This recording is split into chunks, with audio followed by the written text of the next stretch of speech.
अध्याय 51 बड़ा शुद्धिकरण। इतना भयानक वर्जित महासागर, यहाँ तक कि आकाश भी पहले से ही घिरा हुआ था। गिरे हुए स्वर्गदूतों में देवताओं के बराबर क्षमता होती है। उन्हें कुछ कमजोर जातियों द्वारा एक प्राचीन देवता कबीले के रूप में सम्मानित किया जाता था और इस तरह का अस्तित्व वर्जित महासागर की सीलिंग शक्ति का विरोध करने में भी असमर्थ था। और कुछ ही दूर पर एक मानव मार्शल आर्टिस्ट जो उड़ने में सक्षम है, वो भी उस दिव्य प्रकाश में तेज गति से नष्ट हो गया। वो एक देवता स्तर का विशेषज्ञ था जो द्वीप के बाहरी क्षेत्र पर नजर रख रहा था ताकि युवा विशेषज्ञों को उनकी तरफ से सहायता प्रदान कर सके। वो अमर लोगों की दुनिया में एक अत्यंत शक्तिशाली व्यक्ति था। अमरता और निर्वाण स्तर के साधक आमतौर पर सांसारिक दुनिया में नहीं चलते। जेफिरस क्षेत्र के देवता स्तर के विशेषज्ञ को एक ऐसा व्यक्ति माना जा सकता है जो पहले से ही इस धर्मनिरपेक्ष दुनिया में पिरामिड के शीर्ष पर है। वे पौराणिक प्राचीन फॉलनर एंजल जाति के खिलाफ संघर्ष कर सकते हैं और पवित्र ड्रैगन के खिलाफ संघर्ष कर सकते हैं। हालांकि वे वर्जित महासागर की सीलिंग शक्ति का विरोध करने में भी असमर्थ है। द्वीप के बाहरी क्षेत्र के सभी युवा विशेषज्ञ पूरी तरह से बिखर गए। देवता भी तब्बू महासागर से बाहर नहीं निकल सकते। वे कैसे निकलेंगे? वे अनंत काल तक यहाँ फंसे रहेंगे। इस दिन पूरे ड्रैगन द्वीप में दहशत फैल गई। उनके लिए यह अचानक अप्रत्याशित घटना दुनिया के अंत की तरह थी। ड्रैगन द्वीप पर कोई आशा नहीं है। इस द्वीप पर केवल निराशा ही प्रतीक्षा कर रही है। ड्रैगन द्वीप के ऊपर की दिव्य चमक आखिरकार कम हो गई। धीरे धीरे सब कुछ सामान्य हो गया। आसपास का समुद्री क्षेत्र धीरे धीरे शांत हो गया। दिव्य चमक पहले ही चली गई है, लेकिन कोई भी स्पष्ट रूप से महसूस कर सकता है समुद्री जल में एक रहस्यमय शक्ति है जो इस ड्रैगन द्वीप को बाहरी दुनिया से अलग करती है। करीब 1 महीने तक जियो चेन प्रशिक्षण में व्यस्त रही। ताकत ही सब कुछ है। आज ड्रैगन द्वीप पर हुई बड़ी घटना तक ही वो आखिरकार रुका। बहुत जल्द ही उसे पता चल गया कि क्या हो रहा है। ये भी उसके लिए एक चौंकाने वाली खबर है। हालांकि निराशा में खुद को शामिल करना व्यर्थ है। अभी वो केवल वर्तमान समस्या पर विचार कर सकता है। इस ड्रैगन द्वीप पर निश्चित रूप से घबराहट होगी। अगर उन्हें कुछ लोगों द्वारा धक्का दिया गया जो अपने दिमाग का इस्तेमाल करते हैं, तो अगले कुछ दिन एक अतुलनीय खतरनाक अवधि होगी। जियो चेन ने खुद को एक चट्टानी खाई के बीच सीमित कर लिया। उसे इस अंधेरे दौर के शुरुआती बिंदु में नहीं फंसना चाहिए। इस समय सबसे महत्वपूर्ण कार्य जीवित रहना है। वास्तव में अगले 3 दिनों में सब कुछ वैसा ही हुआ जैसा कि जियाओ चेन ने उम्मीद की थी। पूरे द्वीप में खूनी तूफान आया। एक क्रूर सफाई अभियान चलाया गया। यह निश्चित रूप से सिर्फ 1 या 2 लोगों का पीछे हटना नहीं था, बल्कि आग में घी डालने वाले कई लोग होने चाहिए। इससे हताश लोगों में आशंका पैदा हो गई। भयंकर युद्ध और नरसंहार के कारण कई युवा विशेषज्ञ गिर गए।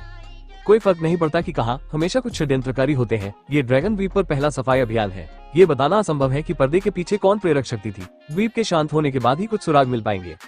अगले 3 दिनों में कई साधक निराशा की कगार पर थे। वे लगभग पागल हो गए थे। उनमें से कई महिला साधक अपने आकर्षण के कारण आपदा का सामना कर रही थी। निराश भीड़ का पाश्विक स्वभाव पूरी तरह से फूट पड़ा, जो वे अतीत में करने की हिम्मत नहीं कर पाए। अब उन्हें और किस बात की चिंता है? कुछ समय के लिए हर कोई पाप करता था, ताकतवर बच जाता था, कमजोर मर जाता था। यही ड्रैगन द्वीप पर एकमात्र सत्य बन गया। केवल 3 दिनों में ड्रैगन द्वीप पर लगभग आधे साधक मर गए। कई सैकड़ों लोगों ने अपनी जान गंवा दी। राक्षसों ने भोजन का पूरा आनंद लिया। यह एक भयंकर आपदा है। ये दूसरों द्वारा शुरू किया गया एक बड़ा सफाया है। उन अत्यंत अंधकार में और अराजक 3 दिनों में कुछ सचमुच भयानक विशेषज्ञ भी गिर गए। वे पर्दे के पीछे की प्रेरक शक्ति के दुश्मन हैं। अब सब कुछ अंततः समाप्त हो गया है। क्रूर सफाई के बाद द्वीप पर धीरे धीरे शांति लौट आए। हर कोई पहले से ही हाई अलर्ट पर था। सभी ने भविष्य में अपने अस्तित्व के बारे में सोचना शुरू कर दिया। मूल रूप से ड्रैगन द्वीप में प्रवेश करने वाला हर व्यक्ति अपने कबीले का प्रतिनिधि था। ये कहा जा सकता है कि उन्हें एक दूसरे का विरोध करना चाहिए, लेकिन अब गठबंधन बनाना एक चलन बन जाएगा। अगर वे जीवित रहना चाहते हैं तो उन्हें एक साथ आना चाहिए और अपनी ताकत का विस्तार करना चाहिए। ट्रेंट की घाटी एक अच्छा उदाहरण है। 3 दिनों के शुद्धिकरण के दौरान ऐसा नहीं है कि ट्रेंट की घाटी को मिटाने के लिए उन्हें कोई धक्का नहीं दे रहा है। कई लोगों में झाओ लिनेर के अद्वितीय आकर्षण की तीव्र इच्छा है। कुछ लोग समय समय पर निराशा में हमला करने के लिए गए थे। हालांकि ट्रेंट की घाटी के सामने केवल और अधिक लाशें जमा हुई। घेरने वालों को एक भयावह मौत का सामना करना पड़ा। वे ट्रेंट की घाटी को जब्त करने में असमर्थ थे। इससे लोगों को गठबंधन बनाने का महत्व पता चलता है। जब वे एक साथ आते हैं तभी उनके पास जीवित रहने की शक्ति होगी। हालांकि केवल ट्रेंट की घाटी के अंदर के लोग ही जानते हैं। वे केवल किस्मत से ही ट्रेंट की घाटी को बचा पाए थे। भले ही कुछ शक्तिशाली ट्रेंट थे जिन्होंने लड़ाई में भाग लिया था, फिर भी वे उन अभ्यासियों को रोकने में असमर्थ थे जो हर समय उन पर पागलपन से हमला करते थे। अगर सबसे महत्वपूर्ण क्षण में भयानक युवा ट्रेंट की घाटी की गहराई से बाहर नहीं आते तो वे युद्ध हार जाते। वो युवक करीब 2 मीटर लंबा था। उसके बाल लंबे गहरे हरे रंग के थे। उसकी ताकत एक भयंकर ड्रैगन जितनी शक्तिशाली थी। ट्रेंट की घाटी में घुसने वाले अधिकांश साधकों को उसने खत्म कर दिया। जैसे ही ट्रेंट की घाटी में लड़ाई समाप्त हुई, यालुओ दे और कैओस तुरंत चले गए। ऐसा इसलिए था क्योंकि यालुओ दे को पहले से ही पता था कि वो उस घाटी में ट्रेंट को वश में नहीं कर पाएगा। उसने कैओस के साथ मिलकर अपना गठबंधन बनाने की ठानी। शुद्धिकरण समाप्त होने के कुछ समय बाद ही एक साथ कई दर्जन गठबंधन सामने आए। इनमें से है नेचर एलायंस, जिसे यालुओ दे और कैओस ने स्थापित किया। धर्म एलायंस, जिसे बौद्ध यीजेन और उनके वरिष्ठ प्रशिक्षु ने स्थापित किया। एंडाइंग एलायंस, जिसे यान किंग चेंग और लैंडे ने स्थापित किया। रेडियंस एलायंस, जिसे लाइट स्पेल मास्टर श्रोडे ने स्थापित किया। ब्लू रेन एलायंस, जिसे महिला मानसिक लायु ने स्थापित किया। कोई बात नहीं, ट्रेंट की घाटी को अभी भी पहला गठबंधन माना जाता है। बड़े पर्च के बाद सभी शक्तिशाली विशेषज्ञों ने एक के बाद एक अपने गठबंधन बनाए, सभी अपनी ताकत का विस्तार करने के लिए। गठबंधन बनाना पहले से ही एक बहुत बड़ा चलन बन गया है, केवल इस तरह से उनके पास जीवित रहने के लिए पर्याप्त ताकत होगी। जाहिर है, कुछ गठबंधन के संस्थापक ही सफाई के पीछे की प्रेरक शक्ति है। वे अब अपनी सेना का विस्तार करने के लिए सैनिकों की भर्ती करना शुरू कर रहे हैं। लगभग 2 से 3 दिनों में कुछ गठबंधन ने 40 से 50 लोगों की भर्ती कर ली है और अभी इस ड्रैगन द्वीप पर केवल 6 से 700 लोग हैं। गठबंधन के लिए कुछ दर्जन लोगों का होना पहले से ही बहुत भयानक माना जा सकता है। अगर वे ऐसा करते रहे तो वे अनिवार्य रूप से इस ड्रैगन द्वीप के अधिपति बन जाएंगे। कमजोर गठबंधन के भीतर षड्यंत्रकारियों की कोई कमी नहीं है और जो लोग गठबंधन में शामिल नहीं हुए, कई लोग खबर फैलाने के लिए एक साथ एकजुट हो गए। वे इस ड्रैगन द्वीप पर एक अधिपति नहीं चाहते हैं, वे एक सम्राट नहीं चाहते हैं, वे स्वतंत्रता और समानता चाहते हैं। सुपर गठबंधन को उभरने से रोकने के लिए धीरे धीरे बहुमत द्वारा एक कठोर नियम को स्वीकार कर लिया गया था। वो ये कि एक गठबंधन में 10 से ज्यादा लोग नहीं हो सकते, अन्यथा बाकी सभी गठबंधन मिलकर उन्हें खत्म कर देंगे, जिससे एक शक्तिशाली बल की उपस्थिति को दबाया जा सके। इस विनियमन का अधिकांश लोगों द्वारा समर्थन किया जाता है क्योंकि वे स्पष्ट रूप से जानते हैं कि इसका क्या अर्थ है। वे एक भयानक परिणाम से बचने में सक्षम थे, अन्यथा कोई इस ड्रैगन द्वीप का सम्राट बन सकता है, कोई अधिपति बन सकता है और कई और लोग गुलाम बन सकते हैं। उनके पास आज्ञाकारी मोहरा बनने के अलावा कोई विकल्प नहीं होगा। यह वही है जो षड्यंत्रकारियों ने पहले से नहीं सोचा था। ड्रैगन द्वीप में प्रवेश करने वाले सभी लोग कुलीन वर्ग के हैं। षड्यंत्रकारी केवल विद्रोह में उठने वाले पहले लोग थे। बाकी लोगों के शांत होने के बाद उनकी बुद्धि उनसे बहुत कम नहीं है। अध्याय 52 गुप्त प्रशिक्षण का अंत। धीरे धीरे कई प्रतिबंध लगाए गए, एक दूसरे को आपस में मारने से रोकने के लिए, किसी और आपदा को होने से रोकने के लिए, षड्यंत्रकारियों की हरकतों को रोकने के लिए एक और नया नियम बनाया गया। अगर किसी 2 गठबंधनों के बीच कोई विरोधाभासी विचार है तो वे 3 से ज्यादा गठबंधनों के साथ युद्ध नहीं कर सकते। जब 10 गठबंधन इस पर सहमत हो जाएंगे तभी दोनों गठबंधन सैन्य बल से अपने संघर्ष को सुलझा पाएंगे, जिससे गठबंधन को एकजुट होने से रोका जा सके। और 2 व्यक्तियों के बीच संघर्ष के लिए केवल 3 गठबंधनों की सहमति की आवश्यकता होती है। सतह पर गठबंधन को बहुत ज्यादा बढ़ने से रोकना एक राजा के उदय को रोकने जैसा लगता है। हालांकि अभी भी स्थिति सभी प्रकार के कुप्रथाओं से भरी हुई है। समय समय पर लड़ाई अभी भी छिड़ जाती है, भले ही इसे पहले ही वैधानिक बना दिया गया हो। अंत में ड्रैगन द्वीप में प्रवेश करने में सक्षम सभी लोग विभिन्न कुलों के प्रतिनिधि हैं। वे सभी कहीं से प्रतिष्ठित व्यक्ति हैं। वे सभी बहुत अभिमानी और घमंडी हैं। वे इस तरह के नियमों को लागू होते देखकर खुश हैं। उन्होंने पहले ही शक्तिशाली ताकतों पर प्रतिबंध लगा दिया है और अब वे वैध रूप से युद्ध में अपनी शक्तियों का प्रदर्शन कर सकते हैं। कुछ ही दिनों में ड्रैगन द्वीप पर कई गुप्त सौदे होने लगे। इस प्रकार कुछ दर्जन गठबंधन बहुत जल्दी बन गए। जो लोग किसी गठबंधन में शामिल नहीं हुए वे बहुत कम ही दिखाई देते हैं। बेशक कुछ विशेष मामला होना स्वाभाविक है। अफवाह यह है कि अथाह ताकत वाला कोई व्यक्ति पहले ही ड्रैगन द्वीप की गहराई में प्रवेश कर चुका है। जियाओ चेन एक छिपी हुई चट्टान से बाहर निकलकर एक चमकीले रंग की घाटी में पहुंची। यहाँ विभिन्न प्रकार के विदेशी फूल खिले हुए हैं। जहाँ तक आंखें देख सकती हैं, वहाँ तक जैद जैसी घास फैली हुई है। हरे बांस पन्ना हरे रंग के हैं। यहाँ तक कि झरने, जैद जैसी जलधाराएं और नीले हरे रंग की छोटी झील भी है। परिदृश्य बहुत सुंदर है। बर्फ की तरह सफेद रंग का छोटा सा जीव फूलों और पौधों पर आलसी और असहाय होकर लेटा हुआ है। छोटे से जीव को कई दिनों से बहुत ज्यादा परेशानी महसूस हो रही थी। हर दिन उसे जियाओ चेन के भुने हुए मांस की खुशबू लुभा रही थी, इतनी कि उसकी लार भी बह रही थी। हालांकि वो इसका आनंद लेने में असमर्थ था। छोटे जीव ने पिछली बार बहुत ज्यादा स्वीट ड्यू ऑफ लाइफ पी ली थी, यहाँ तक कि उसका छोटा सा पेट भी गेंद की तरह गोल हो गया था। 1 महीना बीत जाने के बाद भी उसका ज्यादा हिस्सा अभी तक पचा नहीं है। इतने स्वादिष्ट भोजन के सामने वो केवल देख सकता है और प्रशंसा में आहें भर सकता है। छोटे जीव को लार टपकाते हुए देखकर जियो चेन को लगा कि यह विशेष रूप से मजेदार है। प्रशिक्षण की इस अवधि के दौरान जियो चेन ने छोटे जीव को के नाम दिया। वो मूल रूप से इसे हे कहना चाहता था, क्योंकि जब छोटा जीव खुश होता है तो वो हमेशा लगातार खिलखिलाता रहता है। अंत में उसने समान उच्चारण वाला नाम चुना।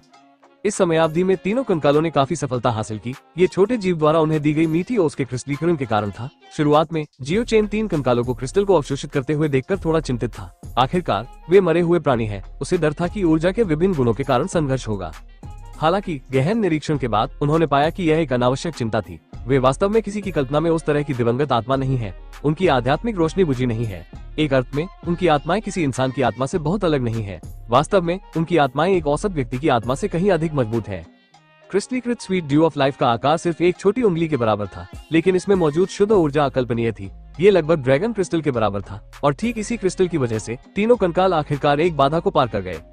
मूल रूप से वे एक सुविया के दायरे के आसपास थे, लेकिन वे बहुत अस्थिर थे। कभी कभी एक भयंकर लड़ाई के बाद वे इस तरह से गिर जाते हैं और अब वे अंततः एक सुविया की दूसरी दिव्य परत में प्रवेश कर गए हैं। उनके सफेद ढांचे अब बहुत चमकदार हैं। वे जैद की तरह चिकने दिखाई देते हैं। सबसे महत्वपूर्ण बात यह है कि तीनों कंकालों में विचित्र परिवर्तन हुए। उनके माथे पर कमल के आकार का प्रतीक चिन्ह दिखाई दिया जो दिव्य प्रकाश उत्पन्न कर सकता है।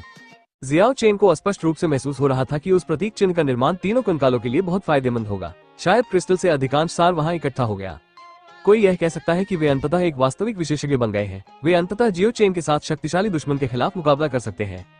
पिछले कुछ दिनों में बाहरी दुनिया में किस तरह के बदलाव हुए, जियो चेन को पता नहीं था। उसने बाहर जाकर घूमने का फैसला किया, लेकिन इस बार वो तीनों कंकालों को साथ नहीं लाया। वे बहुत ही आकर्षक थे।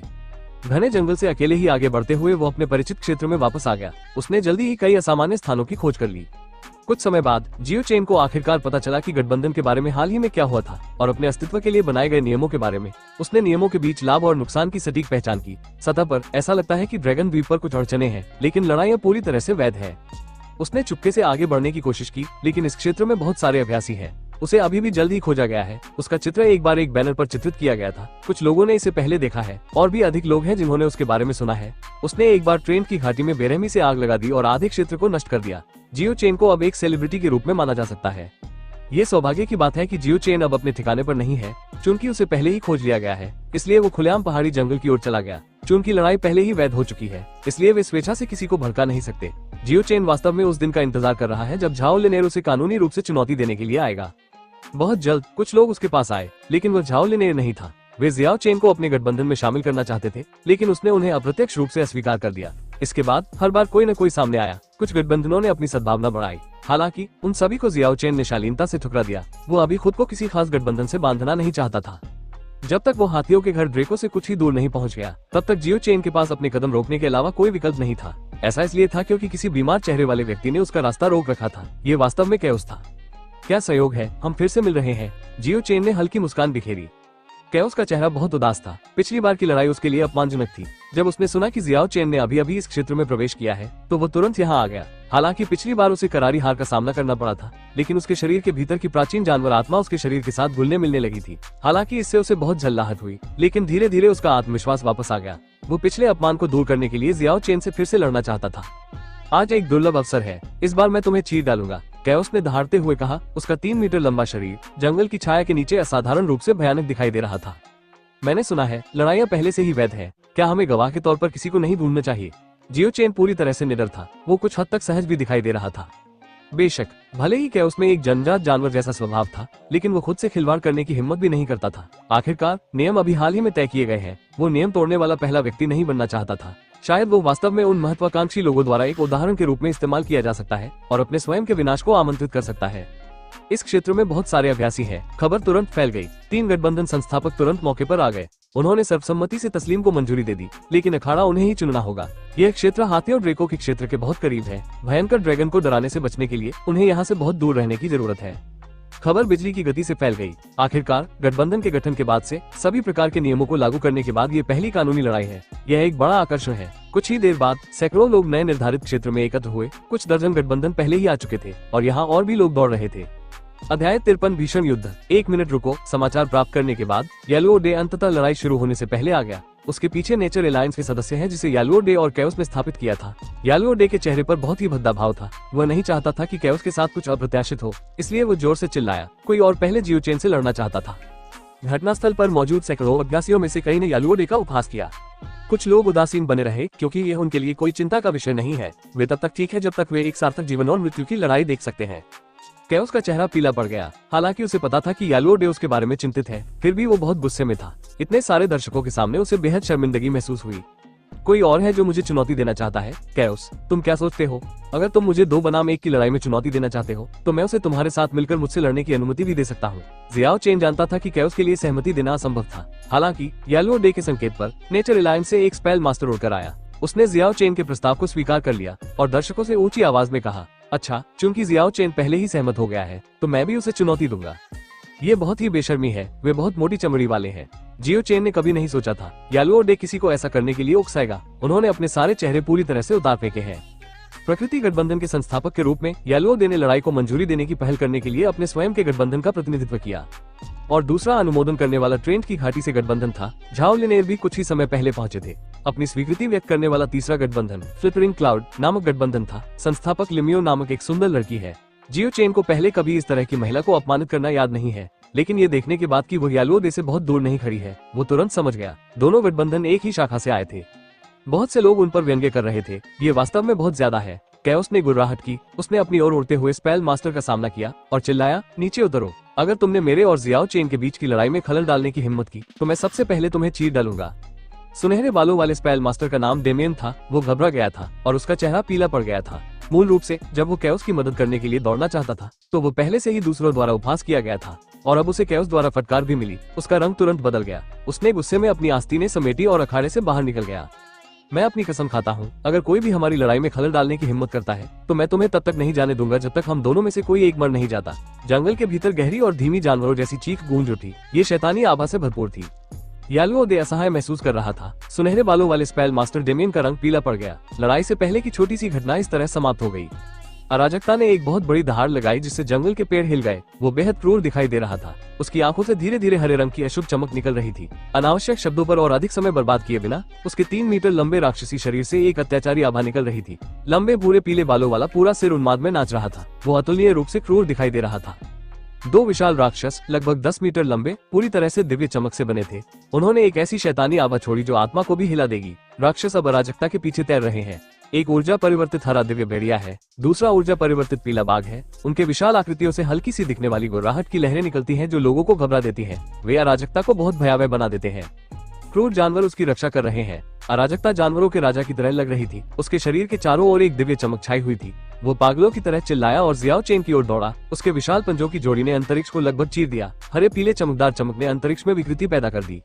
जियाओ चेन भी कैओस की तरह ही प्रभावशाली था। उसका पूरा व्यक्तित्व एक विशाल पर्वत जैसा था। वो एक अतुलनीय रूप से प्रभावशाली और शक्तिशाली आभा उत्सर्जित करता था। उसका पूरा शरीर चमकदार किरणों में लिपटा हुआ था। जलती हुई दिव्य ज्वाला धड़क रही थी। उसने एक कदम आगे बढ़ाया और पृथ्वी उसके कदमों के साथ कांप उठी।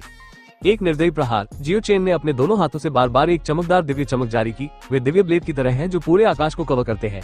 चमकदार चमक के बीच व्यवहारिक रूप से कोई उद्घाटन नहीं है। आसपास का स्थान पूरी तरह से चमकदार चमक से डूबा हुआ है। भयानक ऊर्जा चमक के भीतर कोई भी स्पष्ट रूप से एक दिव्य चमक देख सकता है। ये लगातार 2 क्रूर जानवरों के साथ टकरा रहा था। एक भयानक आभा पूरे पर्वत श्रृंखला पर फैल गई। कई गठबंधन सदस्य मैदान के बाहर थे। लड़ाई देखने के बाद बहुत से लोगों के चेहरे पीले पड़ गए। धरती भी कांपने लगी है। जंगल के पेड़ पागलों की तरह हिल रहे हैं। सूखे पत्ते हवा में लहरा रहे हैं। आसपास का इलाका शक्तिशाली ऊर्जा से भर गया है। अखाड़े में 2 लोग चकाचौंध भरी चमक में बिजली की तरह आगे बढ़ रहे हैं। उन्होंने चमकती हुई चमक में एक के बाद एक प्रतिरूप छोड़े हैं। वे बिजली की गति से एक के बाद एक वार कर रहे हैं। सभी प्रकार की बेहतरीन हत्या तकनीकें एक झटके में सामने आ जाएंगी। लड़ाई ने अधिकांश लोगों की दृश्य प्रतिक्रिया को पार कर लिया है। ये 2 विशेषज्ञों के बीच जीवन और मृत्यु का टकराव है। दिव्य चमक, प्रतिरूप, राक्षसी पंजे, पशु आत्मा, दिव्य ब्लेड। हर बार जब वे एक दूसरे से टकराते थे तो एक भयानक ऊर्जा चारों ओर फैल जाती थी। आसपास के जंगल के पेड़ एक के बाद एक गिरते थे। भले ही यह युद्ध के बाद का नतीजा था, वे ऊंचे प्राचीन पेड़ भी इसे झेलने में असमर्थ थे। शाखाएं और मुरझाए हुए पत्ते आसमान में छा गए। लकड़ी के छिलके बर्फ के टुकड़ों की तरह हवा में नाच रहे थे। दोनों व्यक्तियों के पूरे शरीर से एक चमकदार चमक निकल रही थी। ऐसा लग रहा था जैसे कोई दिव्य ज्वाला भड़क रही हो। उनकी अत्यधिक गति के कारण अखाड़े में उनकी हरकतें एक के बाद एक बिजली की तरह चमक रही थी। दहाड़। कैओस गुस्से में चिल्लाया। वो आसमान में ऊंचा कूद गया और उत्तरी गुशावक वन की तरह नीचे झपटा। जियो चेन उसके पीछे कूद गया और कैओस ने उसका दाहिना हाथ मजबूती से पकड़ लिया। जब कैओस अपना शरीर घुमाना चाहता था तो उसने पाया कि जियो चेन एक दुर्गम पहाड़ की तरह था। वो जियो चेन को जरा भी हिला नहीं पा रहा था। इसके विपरीत जियो चेन ने अपनी कलाई मोड़ी और कैओस की बाई कलाई पकड़ ली। उसने कैओस की ओर पीठ की और हिंसक तरीके से अपने 3 मीटर लंबे शरीर को फेंक दिया। दिव्य तेज तेजी से आगे बढ़ा। अराजकता ने लगातार 11 पुराने पेड़ों को गिरा दिया, इससे पहले कि वो टूटी शाखाओं और मुरझाए पत्तों के बीच गिर जाए। वो गुस्से में चिल्लाते हुए एक बार फिर आगे बढ़ा, लेकिन वो जानता था कि वो जियो चेन का मुकाबला नहीं कर सकता। पिछली बार की करारी हार को याद करके उसका आत्मविश्वास डगमगा गया। जियो चेन एक बार फिर आसमान में उड़ गया। उसने लगातार अपने दोनों पैरों को आसमान में घुमाया। चमकदार चमक अराजकता की ओर उड़ी। उसने बचाव के लिए दोनों हाथों का इस्तेमाल किया, 10,000 कैटी के बराबर वजन वाले हमलों का सामना करते हुए। टकराना। अराजकता को जियाओ चेन ने हवा में उड़ा दिया। जो हवा में था, एक चमकदार चमक फूट पड़ी जिसने जंगल के पेड़ों के एक विस्तृत विस्तार को नष्ट कर दिया। यहाँ मौजूद सभी दर्शक नई पीढ़ी के हीरो हैं, लेकिन इस मैच को देखने के बाद उनके चेहरों का रंग बदल गया। दहाड़। कैओस गुस्से में चिल्लाया, लेकिन जैसे ही वो खड़ा हुआ, उसका बायां हाथ जियाओ चेन ने पकड़ लिया, जो बिजली की गति से यहाँ आया और उसे आसमान में फेंक दिया। उसके बाद जियाओ चेन ने अपना दाहिना पैर आसमान में ऊपर घुमाया और कैओस को जोर से जमीन पर पटक दिया। इसके तुरंत बाद उसने आसमान में एक और छवि छोड़ी।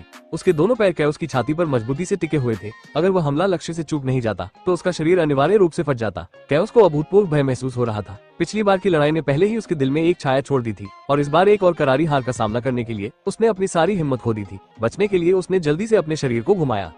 जियो चेन के दोनों पैर जमीन पर मजबूती से टिके हुए थे। धरती हिंसक रूप से कांप उठी। एक के बाद एक जमीन पर भयानक दरारें दिखाई देने लगी। दरारें बहुत दूर तक फैली हुई थी। स्नैप, जियो चेन ने एक बार फिर पैर पटका। हड्डी टूटने जैसी आवाज के साथ कैओस के दोनों पैर टूट गए। जंगल में एक दयनीय चीख गूंजी। जियो चेन ने अचानक अपने दाहिने पैर को जोर से घुमाया, जिससे कैओस हवा में उछल गया। उसके पूरे शरीर पर एक शानदार चमक छा गई। जियो चेन आसमान में उड़ गया और अपने दोनों हाथों से कैओस की बाहें पकड़ ली। उसने दो भंगुर चटकने वाली आवाज के साथ कैओस की बाहें तोड़ दी। अध्याय 54, जादू मास्टर को रोंदो, इसे रोको। डेमियन तेज गति से उड़कर आया, मानो सुनहरी बिजली की एक लकीर हो। उसके मुंह से एक विलक्षण ध्वनि निकली, फिर दोनों हाथों की लहर से उसका जादू निकल गया। कई मीटर लंबा ऊर्जा परिवर्तित विशाल सर्प अपने विशाल शरीर के साथ जियो चेन की ओर झपटा। बेशर्म, नीच, दर्शक अब इसे बर्दाश्त नहीं कर पा रहे हैं। डेमियन ने पहले जियो चेन के भाषण को पकड़ लिया था और अपमानजनक तरीके से उसे चुनौती देने के अधिकार प्राप्त किए थे, लेकिन उसे पहले ही कैओस द्वारा वापस लेने के लिए मजबूर किया गया था। हालांकि अभी अभी वो वास्तव में यहाँ आया और हमला किया। ये यालुओ डे ही होगा जिसने उसे आदेश दिया था। उसे डर था कि कैओस मारा जाएगा। उन्हें अब अपने चेहरों की भी परवाह नहीं थी। जियो चेन ने ठंडी सांस ली। उसने बुरी तरह घायल कैओस को पकड़ लिया और उसे ऊर्जा परिवर्तित विशाल सर्प के खिलाफ हिंसक रूप से झुला दिया। बूम, ऊर्जा परिवर्तित सर्प आकाश में ही नष्ट हो गया और कैओस के शरीर पर और भी फ्रैक्चर हो गए। जियो चेन कैओस के शरीर को घुमाते हुए जमीन पर गिरा। उसके बाद उसने कैओस को आकाश में फेंक दिया और अपनी मुट्ठी से कैओस की छाती पर पूरी ताकत से वार किया। मुट्ठी की आभा एक तारे की तरह चमकीली है। ऐसा लगता है जैसे कोई धूमकेतु आसमान में से गुजरा हो। एक चमकदार दिव्य चमक फूट पड़ी और कैओस की छाती पर हिंसक रूप से प्रहार किया। उसी समय एक चमकदार दिव्य ब्लेड ने कैओस की गर्दन को काट दिया, जिससे वो 20 मीटर दूर उड़ गया। उस अंतराल के दौरान एक पंक्ति में कुछ दर्जन प्राचीन पेड़ टूट गए। कैओस एक प्रशंसनीय प्रतिद्वंद्वी है, लेकिन दुश्मन अभी भी दुश्मन है। मार्शल आर्टिस्ट के रूप में उसके सम्मान की परवाह किए बिना वे अंत में दुश्मन ही रहेंगे। उनके लिए हर बार एक दूसरे के सामने बैठकर शराब पीना और मस्ती से बातें करना असंभव है। वे केवल जीवन और मृत्यु की लड़ाई में एक दूसरे का सामना कर सकते हैं। इस प्रकार जियो चेन ने 2 बार भी नहीं सोचा। उसने सीधे उसे मारने के लिए सबसे प्रभावी तरीका इस्तेमाल किया। हालांकि अप्रत्याशित बात अक्सर होती रहती है, वो वास्तव में कैओस को मारने में कामयाब नहीं हो पाया। कैओस ने बर्बर जनजाति से ध्यान दिया। इस जनजाति के कई विशेषज्ञों के शरीर में प्राचीन जानवर की आत्मा बंद थी। बिना किसी संदेह के कैओस के शरीर में प्राचीन जानवर की आत्मा है। इसके अलावा उसके शरीर के अलावा वास्तव में 2 जानवर की आत्माएं थी। अंतर यह है कि एक दिव्य भेड़िए की आत्मा है, जबकि दूसरी एक भयंकर बाघ की है। बस इसी समय प्राचीन जानवर की आत्माओं की छिपी हुई क्षमता सक्रिय हो गई। एक चमकदार चमक फूट पड़ी और जियाओ चेन के हमले के पीछे की अधिकांश शक्ति को अवरुद्ध कर दिया। वे कैओस के जीवन को बचाने में सक्षम थे। हालांकि कैओस की अधिकांश हड्डियां टूट गई थी। उसे अकल्पनीय क्षति हुई थी। वो आधे साल तक एक विकलांग व्यक्ति बना रहेगा। वो फिर से जियो चेन को धमकी नहीं दे पाएगा। हर गठबंधन के दर्शक शोर मचाने लगे। जियो चेन की ताकत ने उन पर वाकई गहरा प्रभाव डाला। उनमें से कई लोग अतुलनीय रूप से हैरान थे। दूर एक जगह पर यालुओ दे गुस्से में चिल्लाया। उसने कैओस को पकड़ लिया जो आसमान से गिर रहा था। जब उसने जियाओ चेन को देखा तो वह हत्या के इरादे से भर गया। दूसरी तरफ स्पेल मास्टर डेमियन पहले से ही जियो चेन के साथ युद्ध में शामिल था। मंत्र लगातार भेजे जा रहे थे। बैंगनी बिजली, काली एंडरवर्ल्ड लॉ, ऊर्जा विशाल सर्प और धधकती दिव्य ब्लेड लगातार इधर उधर लहराए जा रहे थे। डेमियन पागलों की तरह जियो चेन पर हमला कर रहा था। हालांकि जियाओ चेन की मुट्ठी की शानदार आभा के नीचे हर जादू पूरी तरह से बिखर गया। उसके शरीर को घायल करने में असमर्थ डेमियन ने धीरे धीरे अपना धैर्य खो दिया। जब वह अभी अभी अखाड़े में आया था तो पहले से ही दूसरों द्वारा उसका उपहास किया जा रहा था, और अब वो वास्तव में किसी ऐसे व्यक्ति के खिलाफ हार रहा है जो अभी अभी जीवन और मृत्यु की लड़ाई से गुजरा है। उसे अपने दिल में और भी अधिक चिढ़ महसूस हुई। डेमियन की उड़ान की ऊंचाई जमीन के करीब और करीब होती जा रही थी। उसके पास धीरे धीरे जियो चेन के पास जाने के अलावा कोई विकल्प नहीं था।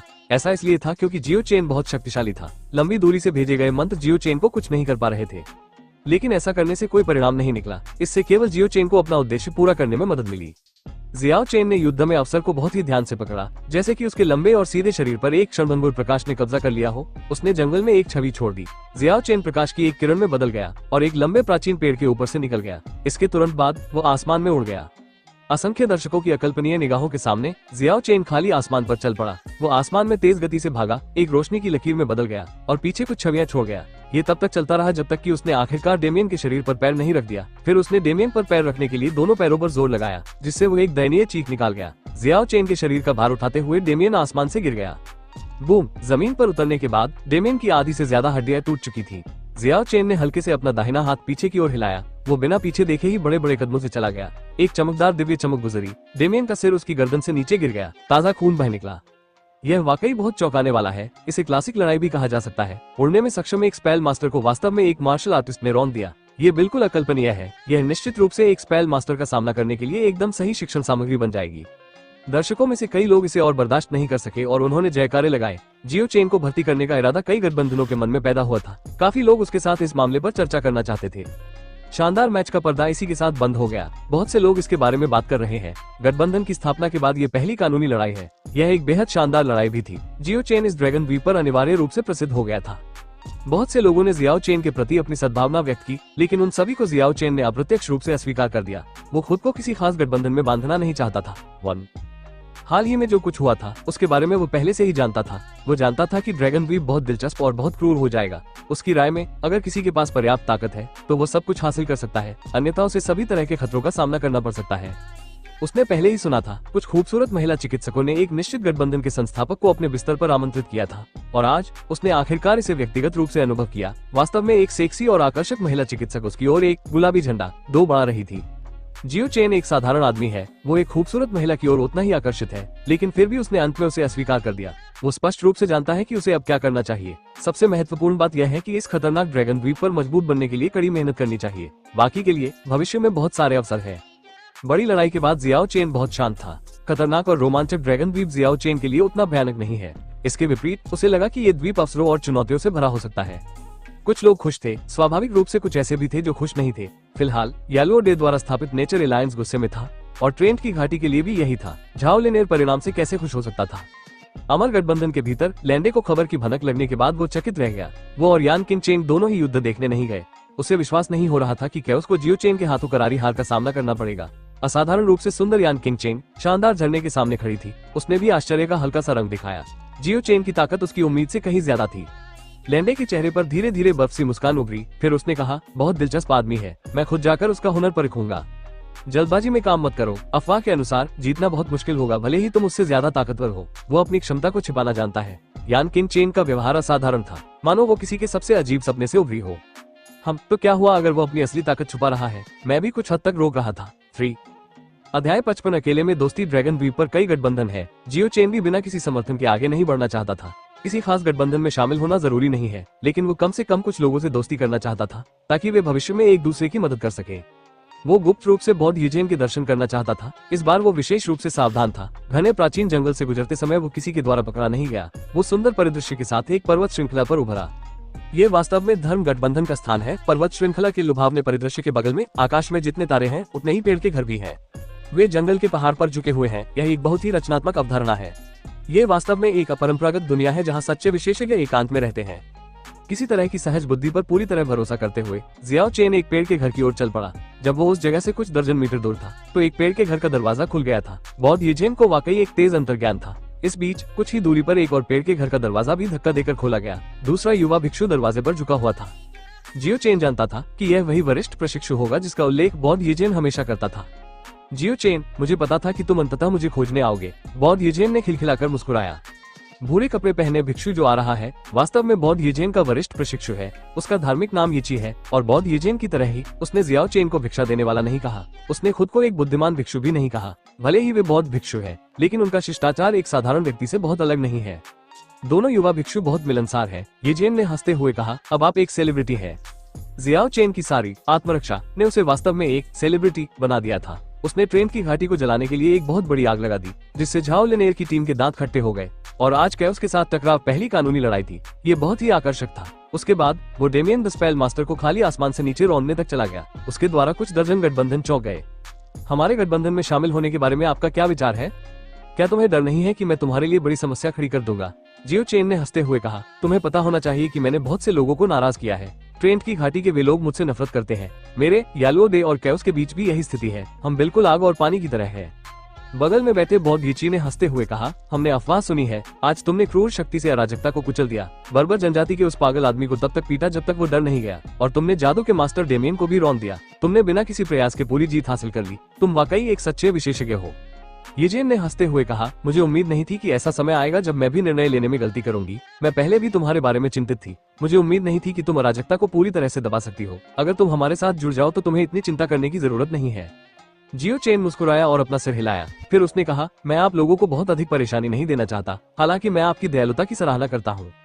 हमने आपको दया के कारण आश्रय देने की पेशकश नहीं की थी, बल्कि इसलिए कि आपके पास हमारे साथ शामिल होने के लिए पर्याप्त ताकत और योग्यता थी। वे दोनों बहुत स्पष्ट थे। उन्होंने कुछ भी छिपाने की कोशिश नहीं की। उन्होंने बहुत स्पष्ट रूप से कहा कि उन्हें केवल उसकी ताकत में दिलचस्पी थी। जियो चेन को इस तरह के लोगों के साथ सौदा करना पसंद है। उसने साफ साफ बात की, मैंने जो परेशानी पैदा की है वो आपकी जानकारी से कहीं ज्यादा है। अगर आप लोग बुरा न माने तो हम निजी तौर पर एक दूसरे की मदद कर सकते हैं।